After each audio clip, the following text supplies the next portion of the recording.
In today's video, I'm going to teach you how to clone a report in Salesforce Lightning. If you've ever found yourself needing to replicate a report, maybe to preserve a version while making new modifications or tailoring it for a different audience, you're in the right place. Let's walk through the steps to do this efficiently. First, you'll want to begin by accessing your Salesforce account. Once you're logged in, look for the app launcher icon, which is usually represented by a grid of small squares and typically located in the top left corner of your screen. Click on that and a search bar will appear alongside a list of apps. In this search bar, type Reports and select the Reports app from the drop-down list. This will navigate you to the Reports page where you can access all your existing reports.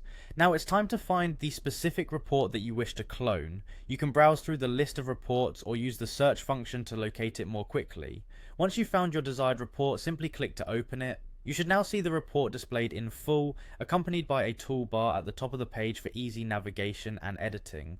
Next, focus your attention on the top right corner of your screen. You'll see a button labeled Edit with a small downward arrow next to it.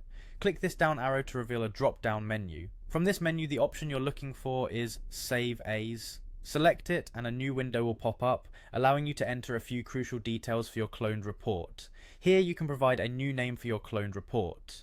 By default, Salesforce may suggest a name like copy of original report name. You can either stick with this default for convenience or customize it to something more descriptive that fits your needs. Additionally, you'll have the option to choose the folder where this cloned report will be stored. You might want to keep it in the original folder or move it to a different one for better organization. This choice is entirely up to you. After you've made your selections, the final step is to confirm everything by clicking the Save button. This action will create the clone of your report, complete with the structure and data you need, all saved without affecting the original report.